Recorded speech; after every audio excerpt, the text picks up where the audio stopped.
come journal with me. I know that we can be so busy with life, but I've come to realize that journaling is really important. So I've learned to make time for it at least once a month. I joined this journaling workshop, and this is my second month with them. I've met so many interesting people, and I've learned to just sit down and be in the moment and enjoy the time that I have with my journal. I used to journal a lot, but when my mom got sick 2 years ago, I kind of went on and off because there were days that I just couldn't put anything positive or anything nice. In a way, I forgot that journaling wasn't just preserving the good moments, but it was also about remembering the bad ones and how we survived it and learning the lesson from those bad moments. So this was a mid-year journaling check-in headed by Miss A of Matcha Go and Project Heart. And she had questions that hit home. She had prompts in her Zine that were really hard to answer. And I really realized it was hard because it touched my heart. And sometimes we don't want to face things that are tough or that hurt or matter to us because we're scared of how people would perceive us, of how people would see us, of showing people our weakness. But these journaling workshops have been such a lifesaver for me and a safe space. And I love that even though most of the people that I journal with during these events are complete strangers, everyone has been so open, so supportive, so loving, and there's just been no judgment at all. The journaling pages that I've created during these workshops have been anything but amazing.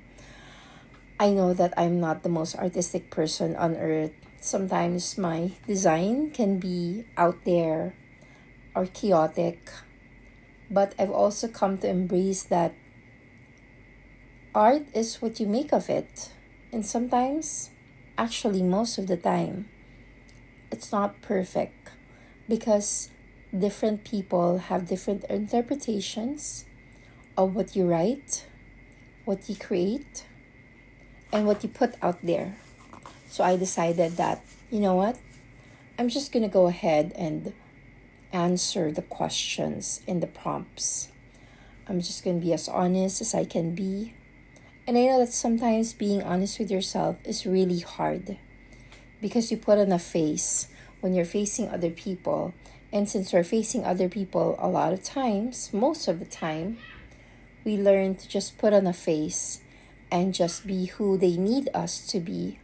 Not because we're pretentious, but because it just makes things easier and, I guess, in a way, not so hard for other people. We decide that we don't want to be a burden to other people. And so we pretend to be something that we may not really be in the moment, just so we can avoid being a burden to others. Or because, sadly, when people ask, hey, how are you? They're not really ready to hear the truth. They're not ready to hear, oh, I'm not okay. Or, yeah, I've been really down lately. What they want to hear is, yeah, I'm good, thanks. And we're not that all the time. We can't be because we're humans. And so I take these journaling workshops for the gift that they are, for the beauty and the blessing that they have become in my life. I get to just be me. I am not mommy, I'm not a wife, I'm not the blogger, I'm not an employee, I'm not a daughter, a sister. I am just me, someone who loves to write, someone who wants to express herself, and someone who can just be honest with the people around. We actually have a sharing session during these workshops, and I thought that it would be so scary to share because I was so honest in my answers here, and the questions were just tagos. But I went for it. I answered as honestly as I could, and I realized that my answers were a blessing to someone else. And that's the goal of these videos. I want to share my art, whatever they are, and I want to share the life lessons that I have, hoping to help someone out there. I hope it really does help someone. Looking back, what am I most proud of in the first half of the year? We survived the first year of our lives na wala na yung mom namin.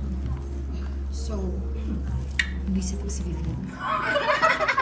So it was very hard. It was very hard kasi baka mami ako eh. Well, actually, I was a daddy's girl, but then my dad is not the dad that I dreamed of. So I was really with my mom, and then I failed her at some point. Hindi kami nag-usap for a year.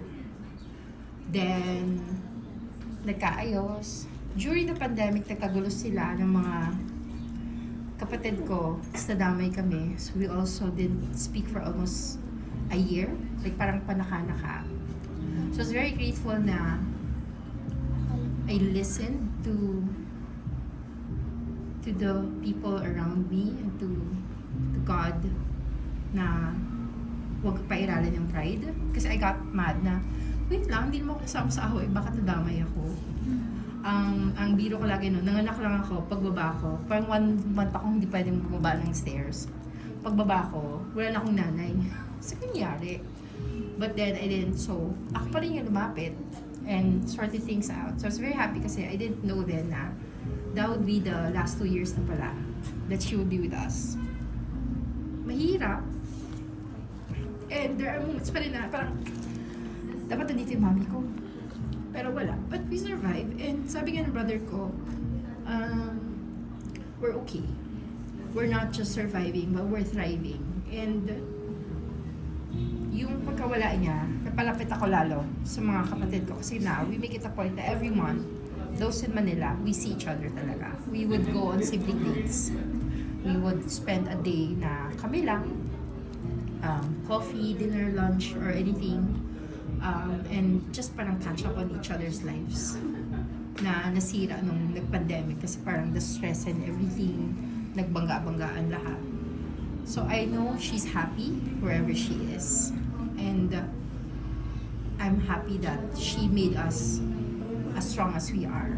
Not the best kasi she has her own, flaws, but sabi ko nga, whatever flaws that our parents made, they were just also doing the best that they can with whatever knowledge that they had. And my mom had me when she was very young. Now I see myself in my child. Naamawan pa, sinabi ko sa mami ko, buti hindi mo ako pinatay kasi pag anak ko malapit ka ng And she was very young when she had me. I'm very old now when I had my son. So, yun lang. Happy and very proud na kinaya namin. Kinakaya. Kahit na minsan parang, so, yun. So kung yun, may issues kayo with your mom, if she didn't naman like abandon you or abuse you, sort it out. Magkakaya pa. What if inabandon? That's a totally different thing. Move forward in life. May mga bagay din na hindi kailangan ayusin. So my dad followed my mom when she died last year. 2 weeks after my dad died. Different story with my dad. We never had a good relationship. And I realized, okay lang na hindi kami nagkaayos. Kasi may mga taong you just love them na lang from afar. And you just forgive them, not for them, but for you. Which is an ongoing thing pa rin with us. Like, you know how when you mention someone's name na nawala, di ba you say, sumalangit nawa? I struggle saying that after mentioning my dad. Parang hindi ko tanggap pag napunta siya na namin. But at the same time, like, Lord help. To get rid of the negativity. So, sometimes you just have to let go of the negativity. Kasi wala na nga sila nagawa para sa'yo. Why are you giving them space and energy? Wag na. Don't wish them ill. Hayaan mo na si God yung kumante. Diba? Ikaw, happy na lang. Choose to be happy. Choose to be stress-free and choose to focus on whatever good is in your life.